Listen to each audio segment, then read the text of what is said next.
Back to another Drone Money podcast. You got your two hosts here, Harrison Knoll and Daniel Wyndham. Unfortunately, everyone, today Daniel is feeling a little bit sick, so we all need to have a little sympathy for him. And write in those comments, say get well soon. Yeah, and just know that my voice is not always so silky and smooth. It's not. Honestly, I had the same thing last week. It seems to be going around. Lots of people are getting sick right now. I didn't test positive for COVID, but I was very sick. That's negative for COVID, strep, and flu. I just feel bad. The pollen count here is, I'm pretty sure, 1 million, as the entire ground is yellow here in Georgia. So it's probably that. Probably that. That'll do it. Well, today, everyone, we are talking all about utility drone, LiDAR, and utility inspection with drones. So if you're tuned in today to learn a little bit about power lines, transmission corridors, distribution, generation, and how drones are really affecting those industries and really the details of how it's being done today, you're in the right spot. This is the place for you. You've made it. You're here. Welcome. And big shout out to the group. We only started this, end of December? And now how many? Almost 4,500. I'm just going to say 4,500. That's pretty insane. Thank you, everyone. Thank you. It's a great group to be in. It's a great group. And honestly, I think it's one of those things it's not even really about us. I see so much people communicating inside the group and sharing very real information, real valuable insights. And you can ask people questions and get real answers. And that makes me so happy because that's the reason we made the group. And that's what we wanted to happen. And to see it actually, the group growing up and being a productive member of society is just wonderful. Our little baby growing up. And so it's out there and people are using it. So that's great. And it's always wonderful to connect with people that like the same things you do. Yeah. It's not exactly, your average neighbor down the street that's really into flying transmission lines with drone LiDAR. But hey, there's a few hundred people in this group that do that. So yeah, that's really great.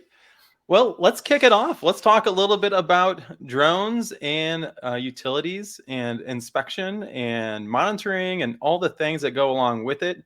So maybe we'll start off. I'm going to do a little crash course for you guys. So in case you guys don't know, so before ROCK and before Indiana Drones, I actually led another company. And what we did is we built out a whole utility program with drones. So we actually got paid a substantial amount in the ballpark of about $2 million to build out a program for a major investor-owned utility in the Midwest. And it was a 2-year program. And we had about, I think, 15 people in the team.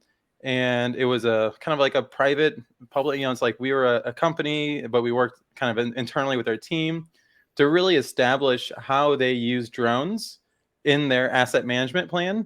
But it was really cool because what that opportunity gave me was the ability to kind of walk inside the utility through multiple departments, through vegetation management, through distribution, through transmission, through generation, through some of the admin stuff, and really, interview people in order to build out that inspection program with drones and how does drones really fit in and where do they fit in today and where can they fit in kind of tomorrow. So it was really before 107 or during 107. What's the timeline? This timeline was right at the beginning of 107. Right then. Okay. Yeah. So I think we started we were talking and trying to negotiate this contract prior to 107. So Part 333 exemption days. So right. 107, this is your license to fly here by the FAA for commercial purposes for drones. And so before that, you had to just get an exemption from the law. It was a very gray area. Right. We had a Part 333 exemptions, but yeah, I don't really. Okay. Yeah. Back in the day. It was back in the day, guys. 7 years ago. I don't know what this is now.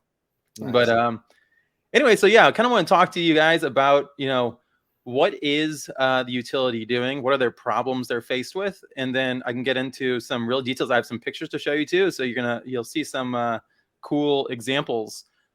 So basically a utility, right? You get this power generation. Obviously we all use electricity and we love it. I love it too. And one of the things, it's kind of broken down to multiple groups inside of a utility usually. And then before you even get in those groups, you have two different types of utilities. We have these investor-owned utilities, these IOUs. these are your big, huge utilities that kind of span states. They're very large utilities. And then we have a number of co-ops, and the co-ops is more of a community owned and operated utility. And the co-ops can be much smaller, and they typically service rural areas. So it's kind of your, segregation of the, investor-owned utilities, very big, powerful guys. But then you have lots of co-ops. And then inside of these organizations, what we have is multiple groups kind of that make up this, the whole infrastructure. We got the generation, and these are the people that are running the power plants. They're making the power. And then typically, usually you're going to have transmission. And this is like the high voltage power lines that transmit the power from the generation facility out to a community. And then once you get to the community, you have all these feeder lines, and all this goes into your community. And what you see in a lower voltage that goes to your house, and this is all distribution. So basically, you got generation, transmission, distribution, and that's typically going to be broken up into different departments inside the utility because they're kind of servicing different needs, and they have different requirements that they have to operate under. And then all of it has problems. It was all built 50 years ago with a 50-year lifespan, and this is kind of the crux of the problem. Why so much this drone stuff is playing such a critical part now is because you have these assets that were built 50 years ago for the vast majority of assets in the United States. Vast majority is built 50 years ago. And then what you have on top of that is things that are built, 45 years ago, 40 years ago, 35, so you have this rolling thing going on where maybe the product that you can buy today on the market isn't the product you had 50 years ago. So now you got this whole issue of like, you got this infrastructure, it's aging, it's also built over time with parts that aren't always available. So it's a hodgepodge, right? So you have all this stuff that goes in to make it all work. And being able to inspect this in order to increase that lifespan, to reduce the risk of outages, this is the name of the game. It's like, how do we expand the lifespan of these assets and make them keep working? So that's kind of like the high end, you got these, that's kind of the makeup of utility, and then kind of the problems they're faced with. And then, in these problems, you got weather, you got ordinary wear and tear, lightning, you got, snow. Right now it's snowing a bunch in California. And all of these things are going to cause outages. And so we have building construction. So this is new field. We got the maintenance, and then we have like emergency response. And so all three of these things are like areas where drones can have an avenue into the life cycle of the utility. So I think with that, maybe I want to jump right into kind of a use case and get down to like a real actual core examples. And I'm going to break this down into two kind of categories. One, I'm going to talk about some inspection. So let's talk about just visual inspection and asset inspection. And in this, I'm going to talk most about visible. Thermal plays a role too, and I'll talk about that, but I'm not going to show any examples. And then I'm going to show some 3D analysis with LiDAR and kind of what that does as well. So first, let's jump into this visible inspection. And so let me share my screen, and give me 1 second. Boo-ba-da-boo. So right now, this is a wooden H-frame. So this is a transmission line. So not all transmission structures are these giant metal steel lattices. And so that's kind of like if you look at Daniel's background, bring Daniel back on here, Curtis, because his background actually shows a very common type. Yeah, you can see him there in the bottom left, the left side. Yeah, that's kind of this big lattice tower. And so that's probably what rings in your mind for a lot of transmission. And this is the high voltage, transmits the large power amount down to different communities. But these wooden ones, these are also transmission structures. And there's a lot of these wood structures in the Midwest. And the reason why they do this is usually it's about the availability of materials at cost in your local region. So this was in the Midwest. There was a lot of trees. So the cost to build these was much less than doing the lattice ones. So that's why they're there. But so here, what I'm looking at is we want to be able to look at this asset. We want to be able to inspect the asset and make sure it's healthy. So what I've outlined here is 14 different kind of regions of interest in the inspection. And so we have these X braces, these cross arms. We have the insulators. So here on the left side, we have the insulator, and that's tied into the actual one of the phases of the circuit here. And then that goes to this cross arm, and then we have in the middle of these X braces, we have more insulators, we have more supports. And so all of this, so phase 1, phase 2, phase 3, and then we have this shield wire or this overhead ground wire that's on the very top. And so the shield wire on the top is basically an arrest for lightning. So if lightning hits this thing, it's going to ground out and short on this very top section. But then here you have 1, 2, 3. This is 3 phases of the circuit of your AC power system on the transmission. And so I want to kind of look through here and highlight a lot of different items that we're going to be looking at. And this is really, I'm giving you the use case of drones. And so the drone can come in here and take close-up photos of these assets that a human, it's very difficult to get out there and look at these things on foot. And so here's just a bunch of different things you can look at. So starting here at the bottom left, we have the shield wire wear and alignment. So on the top, it's basically just bolted in there. So you can really look closely and look at these bolts and see, is it attached correctly? Is it rusted? We have, the ground wire pole connection here in the middle. So that's running down the side of this structure, you see. So just looking at that, make sure it's there. We have pole caps. These are wood and they rot out from the top. And basically the pole cap isn't an immediate problem, but if it's missing, it's going to rot that pole and it's going to go bad soon. We've got these corona rings.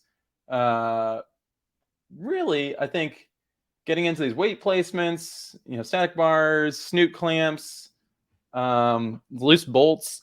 I mean, I think I'm going to talk just more in general in the design philosophy of this. The design philosophy of how you inspect it is really just going through very analytically and looking at every component and understanding where it can go wrong. Then how can I take a photo of that and verify it's not going wrong? And so one of the things that we'll focus on here for a second is just the insulators. And so here you can see an example of, this is like a GIS. And so in the background, it's basically a web map with photos attached to the locations that the towers are at. And so here you can see this is an insulator and you have all these bell caps and one of them is missing. And so this is a common problem with these insulators, is that one will just be gone. It'll get shattered. This happens for a lot of reasons. Could be lightning related, but usually you'll see flashover, and I'll show that examples. It could be someone shot it with a shotgun. Like, honestly, we're in the Midwest and this happens. People shoot shit with guns. And, the utility has to, like, these assets are out there for 50 years. Anything can happen. So to go out there and look at that and tag it. And so this is kind of the name of the game. It's like you want to get in here and make sure these look good, but then you also want to come in here and kind of look closely. So this is all examples of broken bells here. And then you have the bell cap on top.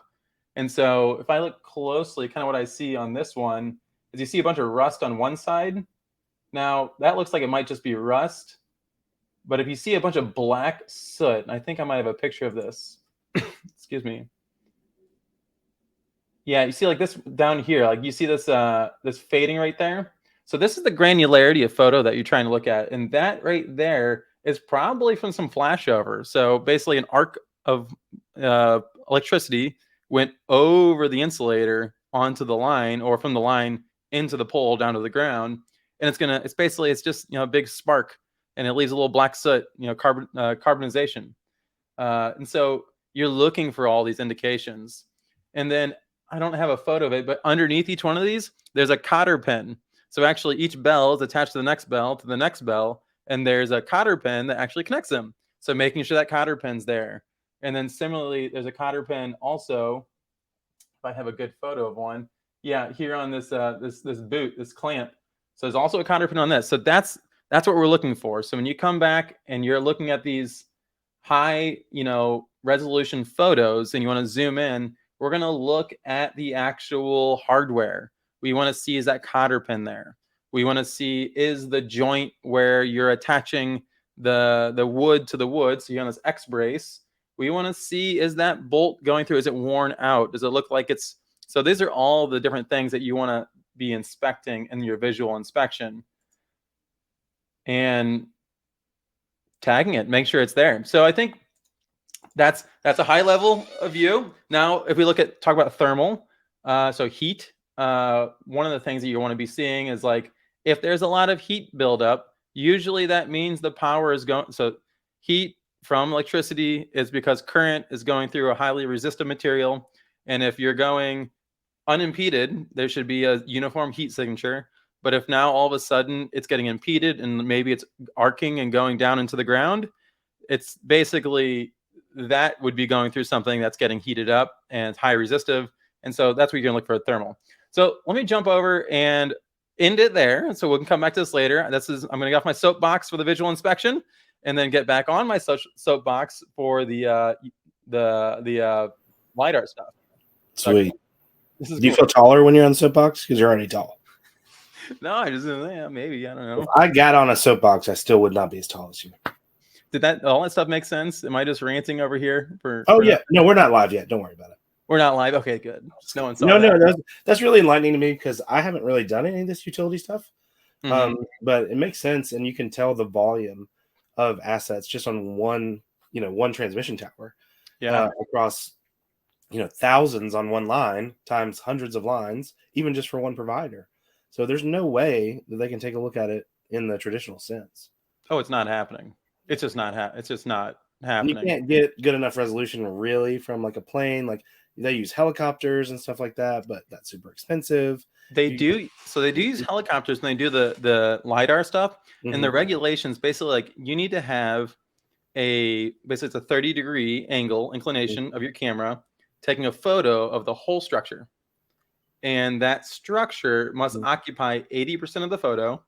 And the photo has to be like 20 megapixels. This was like the requirement that they gave us. And that's what, when they would hire out a helicopter, that's what they were doing. But like 80% of a 20 megapixel photo, we're only talking about 16 megapixels.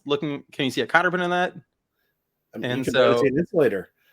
We have our guest is actually DMing us right now. He says still the requirements. He's going to talk more about this.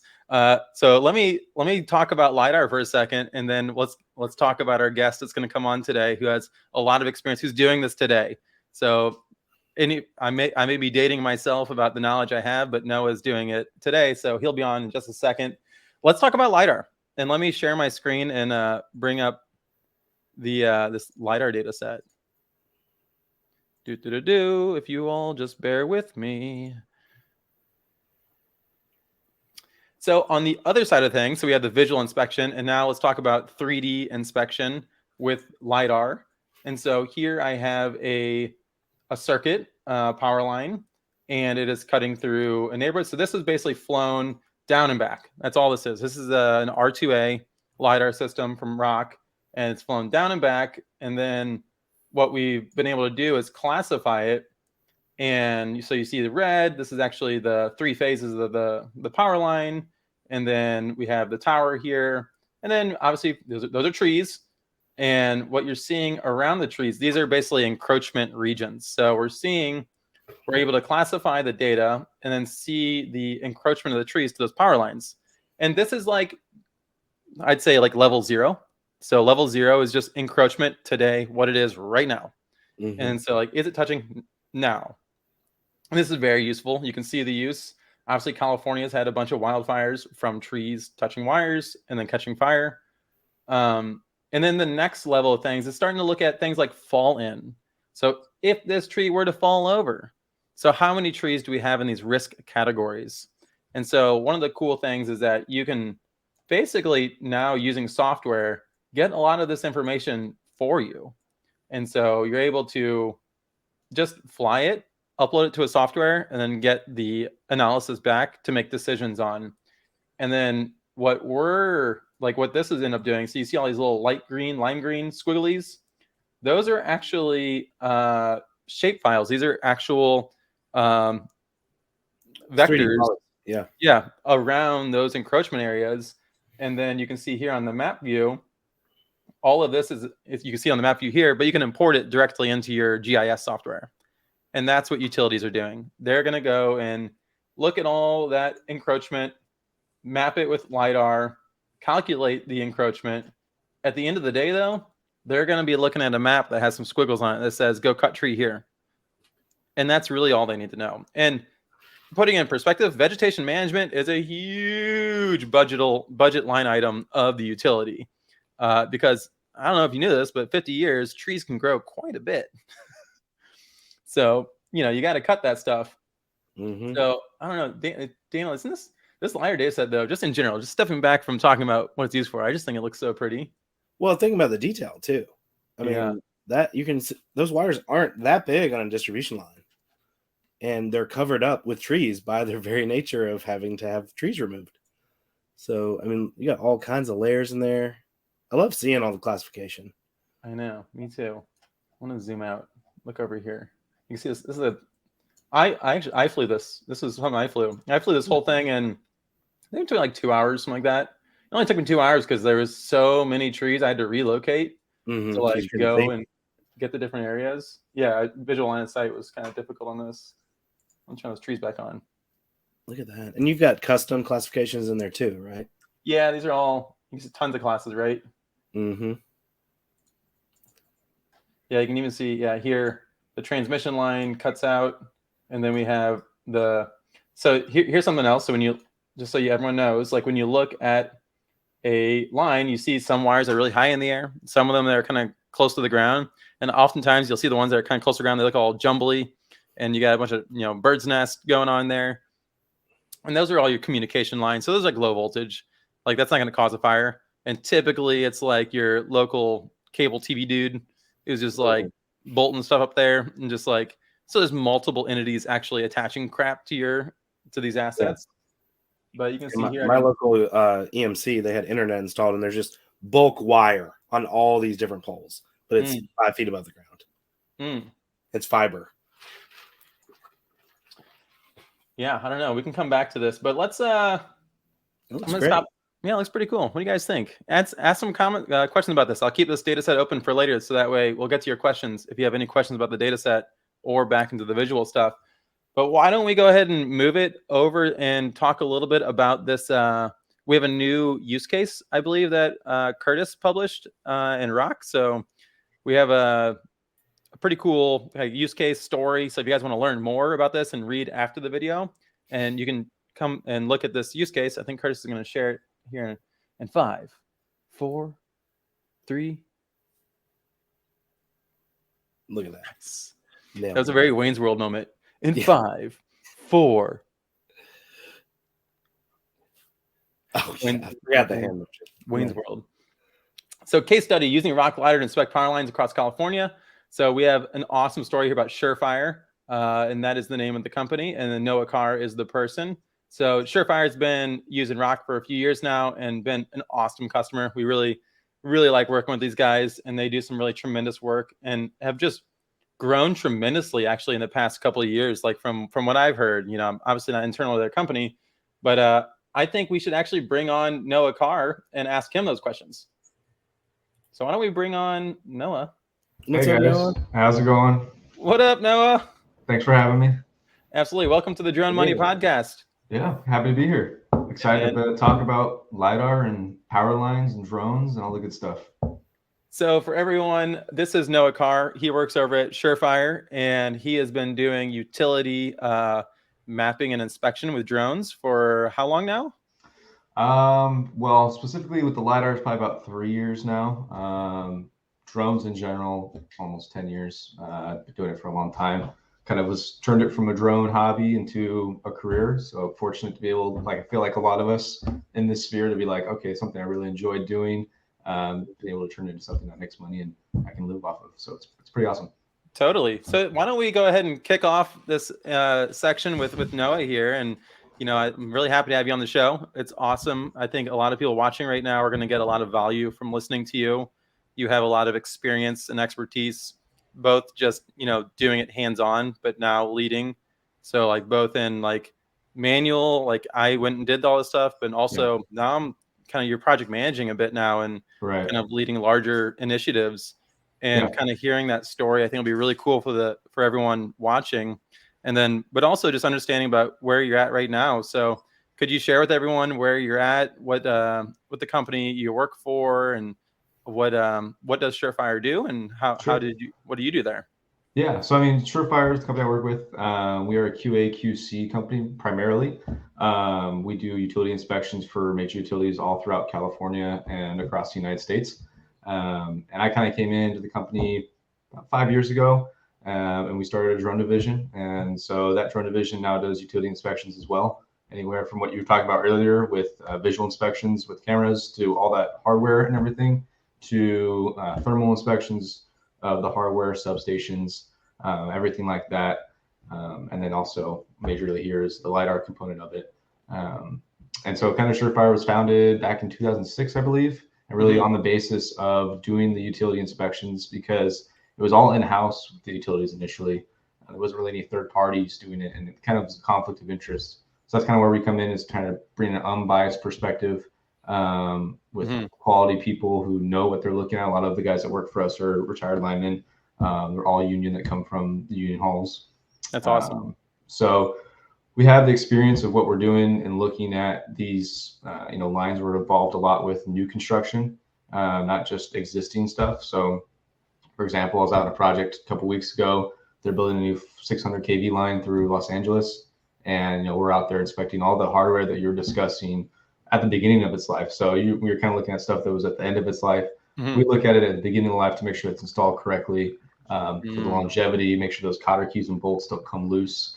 There's really specific ways in which those are supposed to be installed, actually, as to prevent further issues down the road for when 50 years when you're coming back with the drone looking like, oh shoot, that's falling apart. The goal is we look at it ahead of time and hopefully mitigate those types of things. That's awesome. I mean, and that probably wasn't even done. Oh God, no. 5 years ago. You look at some of the stuff from like 5-10 years ago. It's cotter keys are upside down, backwards, bolts are facing the wrong way, and stuff like that. So that's really the goal, is to really try to help the contractors and the utilities to produce a better quality product. And Surefire, you guys, what's your service area?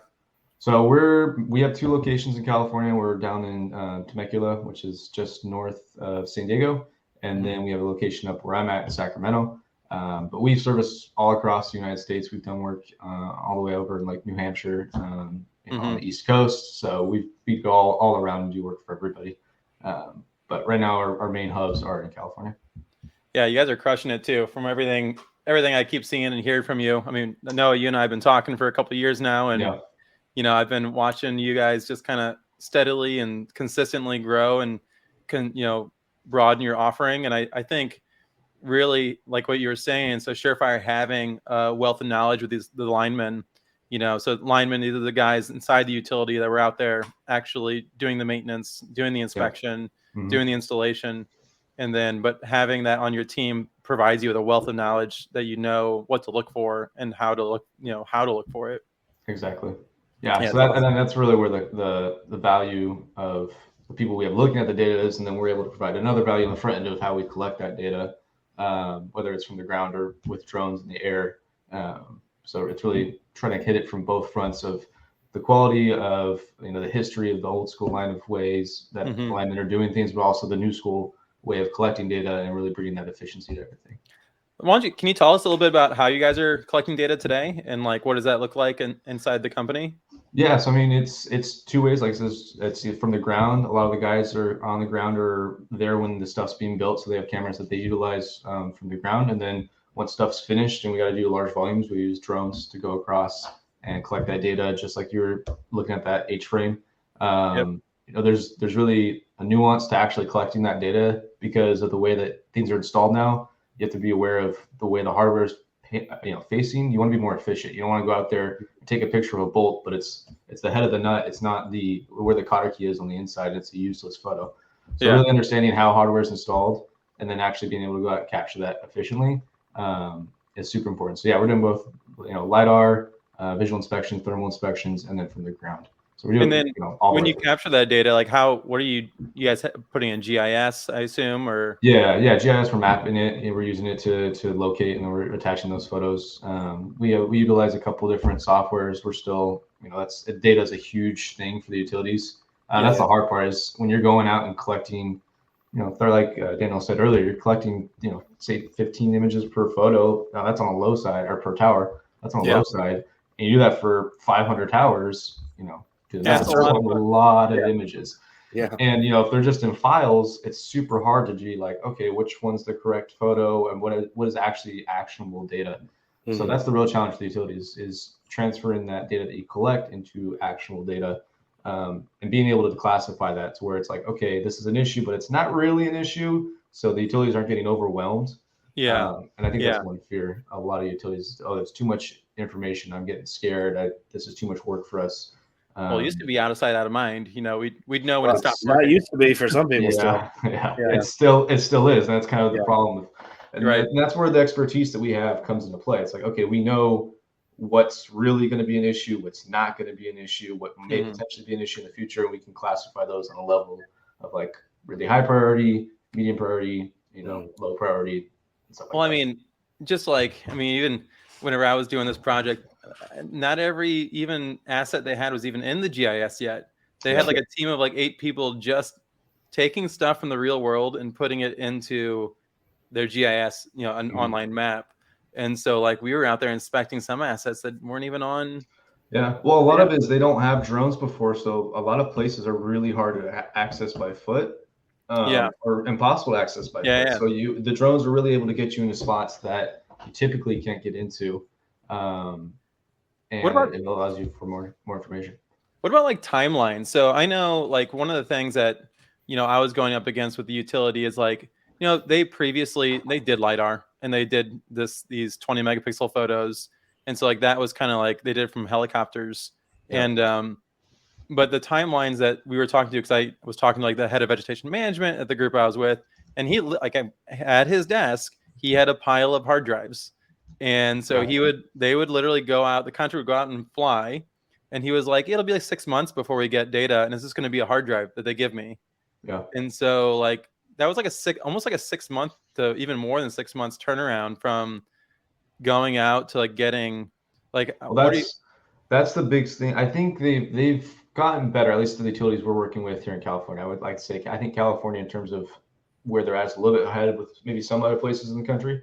Yeah. So visual data, I think they're a little bit past hard drives on desks now, but I'm hearing that with LiDAR data, it's still 6 months to a year after a project is completed that they're not getting data. So that's one thing that we strive for is getting actionable data in their hands quickly and efficiently. So we go out there, fly a line, we try to have it back to them within a week or two. That's crazy fast. Like that's the scale going from 6 months to a year to like a week or two. Yeah, it's crazy. It's unheard of from what they're, and that's the reason why we're able to get in the positions we're in is because we're able to produce that data so quickly and efficiently. And quality. The quality of the data is, if not the same as a helicopter, if not better than what they're getting or what they've had, because the data they have is 7, 8, 10, 15 years old. Yeah. Super out of date. It's super low res and low quality. So even though we're using R2A, which may not beat a $200,000 sensor, but it'll beat anything from 5 years ago that was $200,000. So you don't have to wait 6 months to get the data. Exactly. Yeah, totally. I think that the whole game has changed, and definitely like doing the drones for inspection. I don't know what the kind of the questions are from the people watching this and what they want to know. We'll get to them in a second, but I could assume just understanding like that drones are being used and they're being used very effectively. I think it's just one thing that's like really exciting. And then like obviously we got regulations kind of holding us back, right? So there's visual line of sight, which really is just very challenging, especially when you have a utility corridor. That thing ain't going nowhere. Like you should be able to fly over this thing repeatedly all the time. I think that's the future of where it's going. And I think we're very we're on the precipice. Maybe in 5 years, it's going to be very We're routine. right there. Yeah, we're right there. I think with the type of drones that are being put out now in terms of the base stations and the docking stations, and then also the the availability of just the way that they're doing inspections. I think we're close for sure. Well, just can you imagine having like I know so in the Midwest, I'm from St. Louis, right? We had lightning all the time, and like a tornado comes through or lightning, and if you're a linesman going out there in the middle of the night to respond to an outage, and just being able to have a drone that already flew and showed you where that wire was down on the ground, and you knew not to go step on the damn thing, like just safety, like just I think so big, and Sure. I'm really excited for that to be a reality. It will be a reality. I think Put it so. put Yeah. it this way. Yeah, I did a lot of work in China. So actually, I built this. I worked to make this VTOL LiDAR system, and it was like a team of like 6 Chinese dudes went out and they flew this VTOL with a big Regal LiDAR in it, and they inspected. I think like it was like 100,000 kilometers of lines, Oh and wow. like they just did it in like a few months, and it was just a 24-hour operation. They were just going, but like it was all BVLOS. It was all, so it's like the model's there. It can be done. Yeah. We know this, and like it's exciting to see how we're gonna do it, and like Yeah. people like you are gonna be at the forefront of That's the getting these goal. contracts. Yeah. I mean, right now, I mean, we'll look at one of the data sets that we're going to discuss and the challenges that come by with having to be one within visual line of sight, but the terrain and different stuff like that really introduces different challenges. And, it's a whole different set of skills and things you have to adapt to that you may not be expecting when flying the LiDAR and everything. So.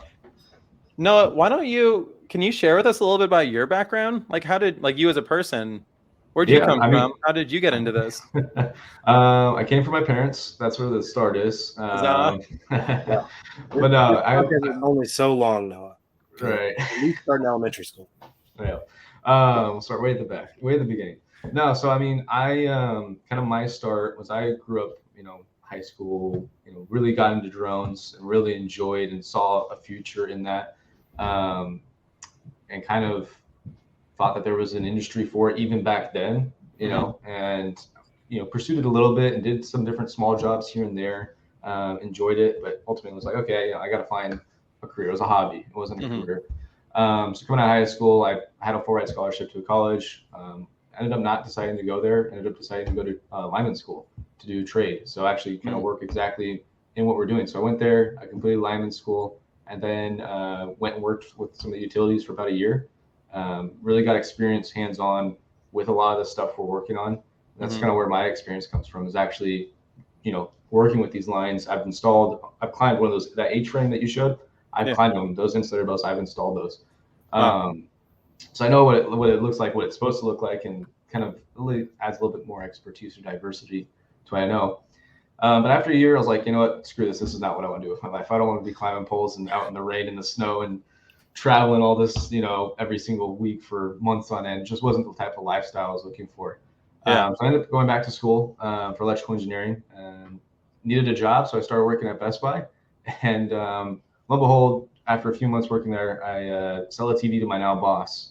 And we just started talking about drones, and he was looking for somebody to hire. And my pitch to him, I think I have the PowerPoint still, was how drones can be used in the utility industry for QA/QC inspection. I had LiDAR on there, I had visual, I had thermal. It's like I saw it there. I was like, it was just crazy. The boss walking in and finding like the Best Buy guy is also just a lineman. It's crazy. Drones, at Best Buy too, is you walk up to somebody and you try to sell them a TVs. I had to be the one to walk up to them. Somebody else could have walked up to them and try to sell them.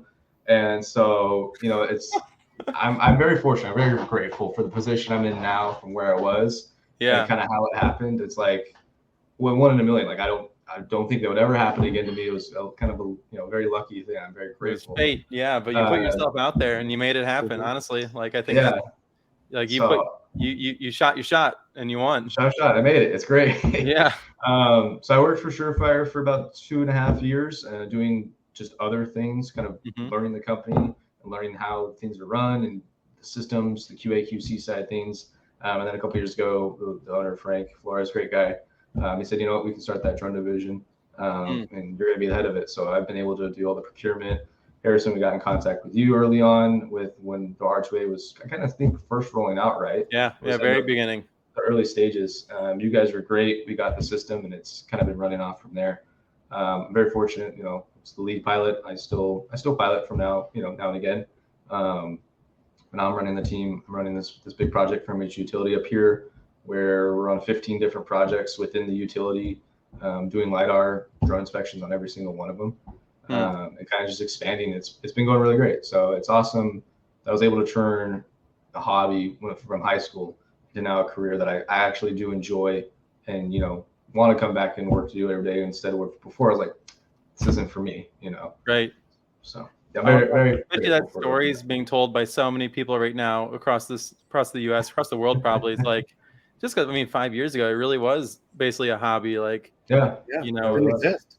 Yeah. You had to make the program. You had to make the program. It was from scratch. It wasn't there. Yeah.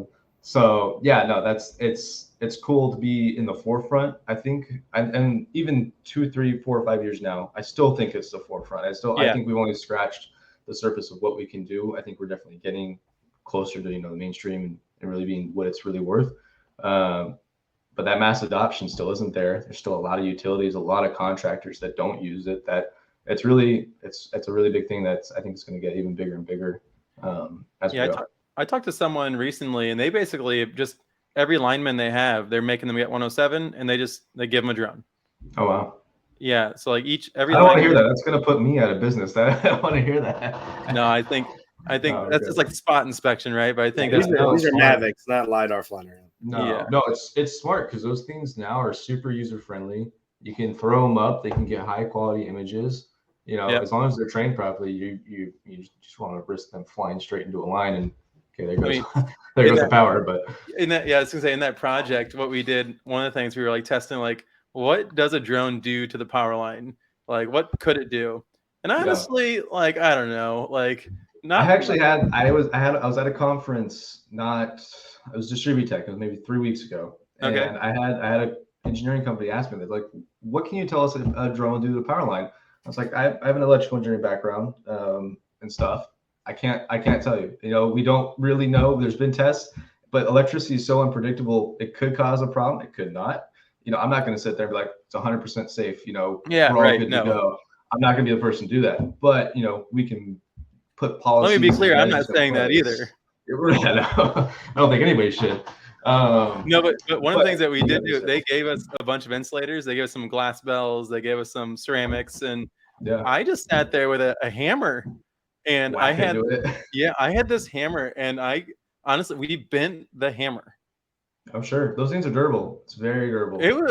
I was like, dude, this Mavic isn't going to do crap to this thing. Like, the carbon fiber is not going to touch it. It's like they're strong.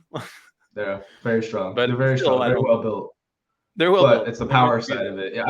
They're less worried about the insulator cracking. They're more worried about the power going out and people losing power. That's the main pushback and concern we've heard, which is the amount of money that every minute of a circuit being down it's pretty unfathomable. Like, it's crazy.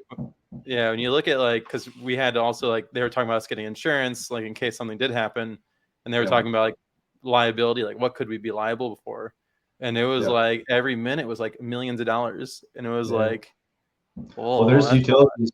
That's one barrier to getting into it is insurance. There's some utilities that want you to have $10 million in aviation insurance, just in case, and that's what they require the helicopters to be at. It's like, okay, if we crash into something, we're definitely not going to cause as much damage as the helicopter. I'll tell you that much. Right. That's the hard part. That's a barrier to getting into the utilities. Is the insurance is pretty crazy.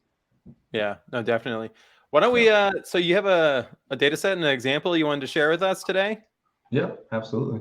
Do you guys have that up or do I need to pull that up? Curtis? I believe Curtis is off screen, everyone. 1, 2. Let's see if I can get it this time like you guys did. Yeah. Go. Nope, I'm off. It's that I'm new. I'm too new. No, Curtis and I don't have that. It was conformed though. It's the symbiosis. Yeah. There we go. Telepathy. Yeah. Yeah. So what do you want to go over here? We can kind of just discuss it and go through it. This is cool. So what are we looking at here? I know what we're looking at, but LiDAR. So this is right. This is one of the projects that we were on for this big utility that we're working with up here, and kind of out in a rural area up in the hills. It's kind of hard to tell, but that elevation gain on the left side, I think, is about 500 feet and a quarter of a mile, so extremely steep. And the goal or the plan coming out here was just to drive up to that peak and fly it, pre-map it out, good to go. But it had been raining for like 3 or 4 days straight, and it was basically just straight mud on the side of that hill and trying to Yeah, walk get up up in between there. those towers. Yeah. Couldn't get up. It took about 30 minutes to walk to the top of that hill. 30 to 45. I think it took me 2 hours to get back after going back down one end and then back up the other. Yeah. But just uniquely challenged because you can't take off from one side of the hill because one, you lose visual line of sight, so then you're not compliant with the FAA, and then two, you're going to lose connection because it's a giant hill, and your drone's not going to have any connection with either your GCS or your controller, whatever reason. Are you using UGCS still? We're still using UGCS. I personally like it. Oh, I know that the DJI Pilot 2 has their new terrain follow and everything, but we have to be really precise with our maps or to get proper overlap, and really got to make sure that we're going over the lines perfectly, not perfectly, but close, in order to get those really good details. Because if you fly perpendicular to a line, you're not going to really capture it as well. You need to fly parallel with that line. And then we also have specific requirements for widths and distances between different. Yeah. What are you finding? Are you flying like just right off the left side of one wire and right off the right side? Or are you basically go over the top, like when you're looking? So for something like, we're typically doing 3 to 4 passes. So if we have 2 towers like this, we'll do 4 passes. So we'll do one off of the tower about 30 feet, do one pass. We'll do another pass straight over the top of one of the towers. Next pass will be over straight at the top of the next tower. And then 4th pass will be coming back, will be on that outside. So we got to make sure we get about at least 100 feet, 150 feet outside of the farthest line. That's to get the whole right away on the left and right. Correct. Yeah, we got to make sure we capture all that. Yeah. But yeah, so here we had a hike up to that midpoint. So I had a drone strapped onto me with the controller, or not the drone, sorry. I had the controller with a backpack. I actually had a Phantom on me just to do scouting. So I had a Phantom backpack on. That's laptop, sweet. UGCS all hooked up, and we actually had the drone down at the bottom of the hill. Curtis, we flipped to the other side. That's where we kind of took off from. And so I took off. I got up to the top of the hill, and I took off from the top of the hill, controlling. Did our stuff. Big challenge. Section. Did you fly? There's more to this than just this, right? No, that's it. So for this stuff, it's really just, that's why it's so cost effective for what we're doing. Is we're just doing small new constructions. They just replaced that one tower at the top of the hill. They don't need to go fly the whole line, right? So where we're coming in is doing these small sections where for a helicopter to go out and fly that, it's going to cost them, $6 to $10 grand just to get the helicopter up in the air. Right? Just get in the air, and then the data's not going to come back to you for.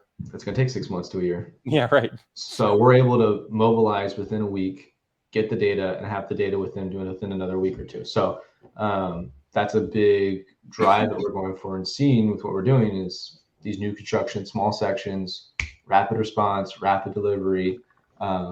It's been really, really positive feedback and looks really good. Well, I mean, honestly, that's the pitch I was making too. Is like almost like daisy chaining. Like if you're going to do greenfield construction or whatever, just boom, like you can do LiDAR today, tomorrow, and just do like a little bit, and like you can almost be up to date with construction. Yeah, well, that's what we do with the new construction. Is we'll go with you as you complete the line. So we don't have to wait and do 10 miles at the very end, and wait for that to get processed, and that might take longer to process. Gosh, that makes mile by mile, stitch it all together, and you're good to go. And think about the money savings. That's huge. Well, just like I'm just imagining, like even with the visible inspection as well, and if you see a cotter pin or a screw that wasn't all the way done, if the crew is still there, and they can just go back and put that cotter pin in, versus you're offsite 6 months later. Now I need to mobilize a crew to come out on site to fix something, and that costs. Not only that, a lot of these are all contractors, so you can't just mobilize a crew. You have to do a new contract to just go fix these new things, or if the contract's not done, get a contract extension. So a lot of things at play that this saves a lot of time and money. Really the big thing is time. Yeah, time, totally. Yeah, one of the things that it's not another contractor utility that uses our LiDAR system. One of the things that they started doing, I thought was really interesting, is basically like whenever the utility is going to go out for bid, so they'll give you like some data, the data that they do have for that line, but the typical in real inspection cycles like every 10 years. Yeah. So like that data could be up to 10 years old. And so what they were doing is they were taking the LiDAR out and they were going and flying all these areas and then using that to bid better. Yeah. And so That's a just big thing in construction too, is doing that for bids on, sites and stuff, which I've seen. We don't do a whole lot in construction, but I've definitely seen where that makes sense. You just do a quick flight, boom, there you go. You're really out. It save you $10,000 and it takes half an hour. Why would you not do it? Right. I mean, the utility could do it because, I mean, I think the name of the game for most I'm not speaking for Surefire or anything, but like it's a change order, Yeah. Because, I mean, if you make a bid based on 10-year-old data and you get out there on the site and things are totally different, you do need to change like that. Yeah. Your bid isn't accurate because the information coming in wasn't accurate. And so, I think these change orders can really add up. So basically, staying on top of things in real time is great. Yeah. Well, Noah, why don't we go ahead and move over to some questions from the community? Sure. Sounds good. That sound good? Yeah. Curtis, does that sound good to you? He gave me a thumbs up, everyone. We're safe. So let's kick off with our first question here. We got Mike from RTR Energy Solutions asks, have you guys flown rope for any transmission work with drones or looking into it? That's a funny question. So ironically enough, I would say within the last couple of weeks, we are going to be providing that service. We're looking to be providing that service with a new partner. That's awesome. So it's something we haven't done, but we are soon going to be providing that. So whoever asked that, if they're looking for it, let me know. We can get some contact. And RTR Energy. They do. It's actually, it's something we're doing. It's a great partnership with a company out of Australia, and it's going to be pretty cool. So it's something we are definitely doing. Yeah, just so everyone knows, that basically, like, if you're gonna pull one of these big ass heavy transmission wires, this conductor, usually you're gonna take a small string. It's logical. You take a small straw string line first. Rope. Yep. And then you run that through, and then you pull that through, and then you pull the big one. You get the big pullers. String it. Yep. Exactly. So, but using a drone to go from tower to tower, and you just fly the drone with that rope. Well, because it's not super heavy, you get a proper heavy lift drone, you can fly that no problem. And then you've got the, typically that's done with a helicopter again. And that's the force and the tension that the helicopter has to pull on, just wasting a lot of emissions, a lot of gas going into that. Where drones all electric, you're just pulling it through. There you go. There's a lot of less dangerous too, because you're typically flying around residential areas. It's loud. Helicopters are extremely loud. The noise pollution they produce in residential areas is super annoying. So it really cuts down on a lot of different factors.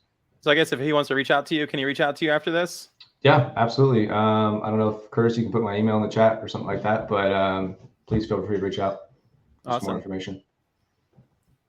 Let's go to the next question. So is there a certification or a licensure that Surefire is required to have in order to perform these services? Yes and no. I don't know. A lot of the utilities require a lot of insurances, certifications, Part 107. Everybody's got to be Part 107 certified. And we make sure internally we have a really in-depth training program that we put together that, allows us to, I think, be certified and, really put together a quality service.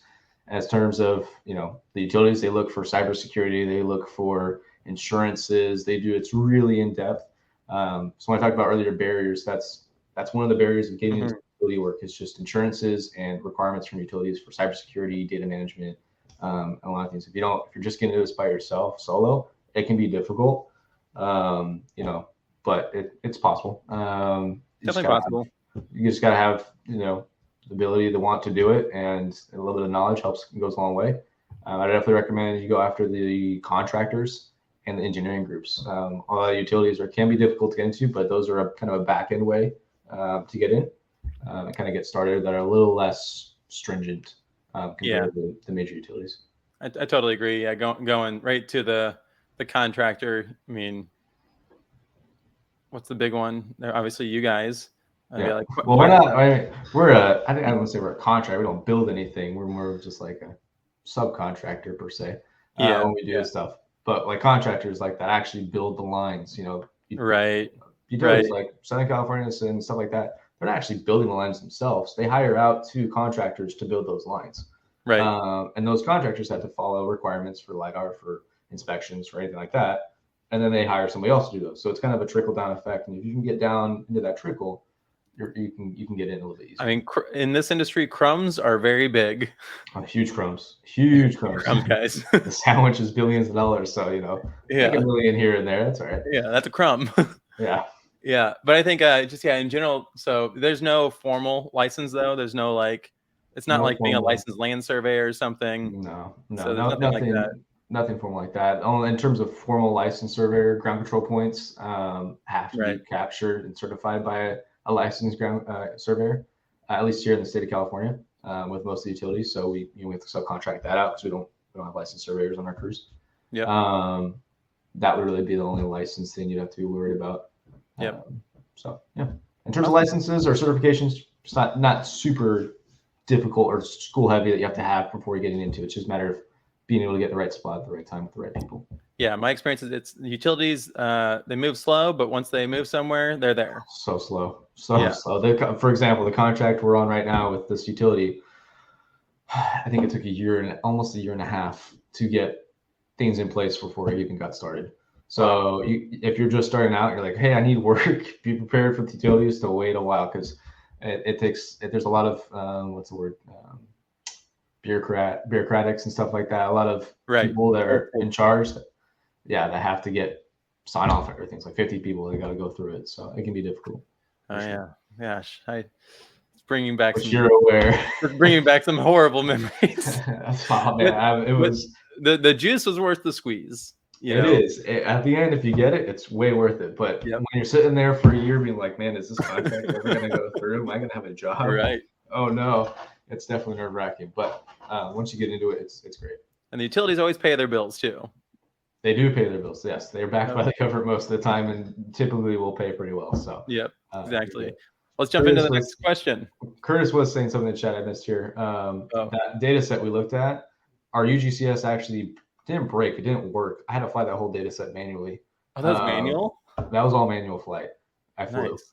So in the heat of the moment, I was like, hey, we got to get this done.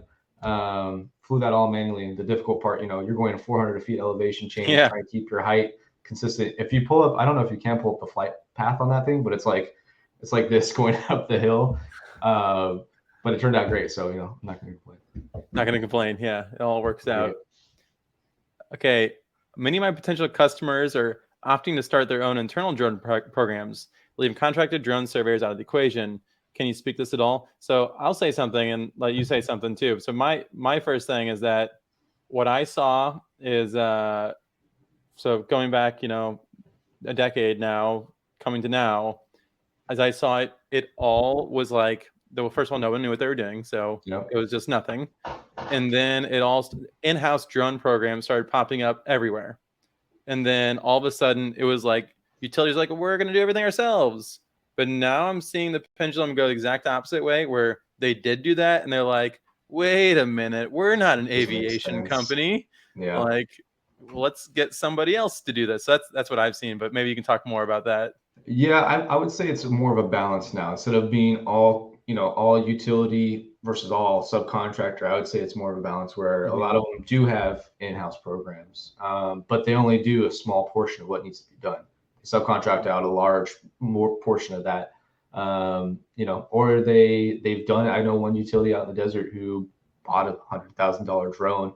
They're like, hey, we're going to start our own program. And they're like, this doesn't really make sense for us to do. We got to train all these people and do all this stuff. And we don't want to do that. So, you might run into people where they're like, oh yeah, we're going to start our own. Come back, 6 months later, they still haven't done anything, or two, they tried and they failed. So you keep an eye, follow up with those types of customers. Because even if you can't be their service provider, maybe you can be a consultant on getting their program started. And, that's revenue still, for however long it takes to get started while you're still working with other contractors to get contracts. And then inevitably they're going to come to the conclusion that they are not an aviation company. They're in the business of making electricity and selling it, not in the business. Drones. Yeah, right. That's not their business. That's not their core competency. No. You put yourself in a good position, you can capitalize on a lot of those guys are saying, hey, we're going to do our own thing.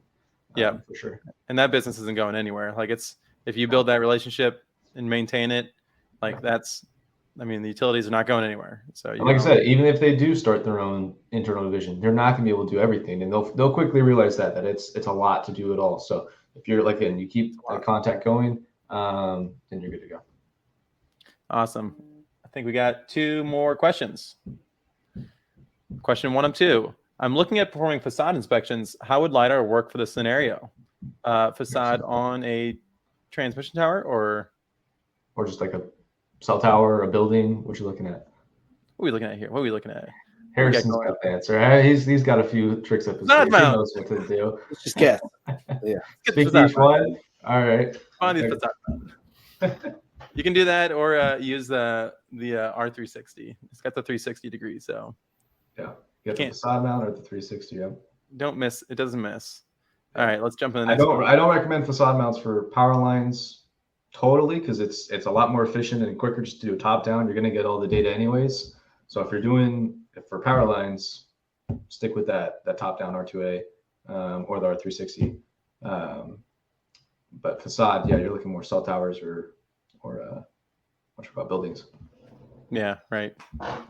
Last question. What is your drone LiDAR hardware gear setup? So it depends. We've got a few different setups. We use the M300 RTK as our DJI drone. It's a great bird. I personally love it just because of the battery life and how reliable it is. How far would you say one? I don't know. Battery.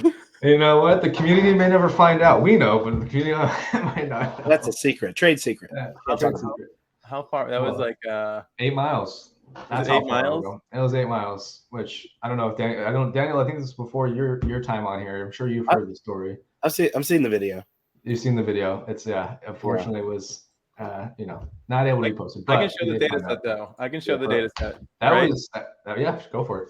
Let me share my story. There is we went through the desert and we flew an R2A on an M300 for as far as we can go. We were in a buggy and just going down the desert and 8 miles what we got in one run on one battery set.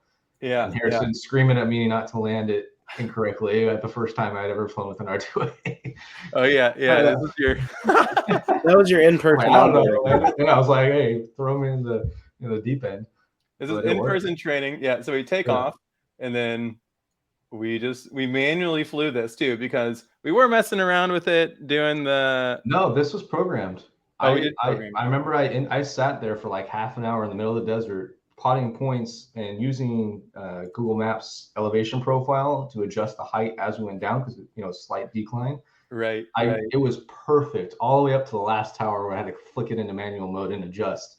But I did it for how many towers? That was like 30 towers or something like that. Oh, I don't know. This is. I feel like I'm zooming it forever. Let's let it load. That was fun. That was a fun data set to capture. Wait, so that was it was almost 8 miles, right? It was 8 miles from what I remember. Yeah, 8 miles. I can measure it right now, but yeah. Don't mind if I do. Give me 1 second. Yeah, see how that landing looked too. That flight path of the landing I remember it being rough. But hey, the data looked great. So if you land rough, it's okay. That's roughly the end of the data set.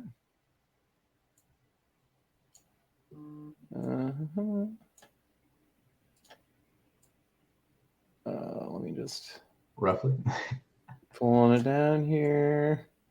Still going. Oh my gosh, we flew so far. It was cool. We were in like side by sides flying. This is all in the desert too. Yeah. Didn't I leave the lens cap on too? You did. Yeah, we don't have a color eyes because you left the lens cap on. Well, if you've ever worried about if you're the only one who's left the lens cap on, Harrison's done it. He's done it. You can't blame yourself. If he's done it, you know what? I've done it too. Yeah, we've all done it. All right, you get it to land and you're like, I gotta go refly that whole data set. All right. Nope, the LiDAR's fine. Yeah. All right, guys. I think that's we're getting pretty close. We're about 4 minutes past the hour. Noah, it's been a pleasure hearing your stories coming from Best Buy to Best Guy. Yeah, American dream right there. The American dream. Nice. Thanks, I hope people learned a little bit about utility inspection with drones, kind of where we're at today and where the BVLOS is of the future with the LiDAR and with inspection. And we got another one coming up on Pi Day, March 14th coming up. I don't know what's going to be about yet, but so there better be pie on the. I was about to say, you guys better have pie. We should have pie. Okay, we'll have pie. We'll do something like this. But again, Noah, thank you. And then we have this use case study that is live now, so you guys can read a little bit more about some of the work that Noah's done on the blog for ROCK Robotic. And Vince just wrote to us. He said we're gonna have warm apple pie. There I you doubt go. that. We might, though. I would like that. Me too. Send me a slice too. I'm not too far from you, Harrison. Yeah, I'm actually going to be driving past you. I'm going to go up to Tahoe this weekend, hopefully, and go skiing. It's a lot of snow. There you go. A lot of snow up there. Stop by. We'll grab some lunch or something if you're free. Yeah, let's do that. All right, guys. Thanks for being on the podcast, and we'll see you here next time here on Drone Money. Bye. Thanks, everyone.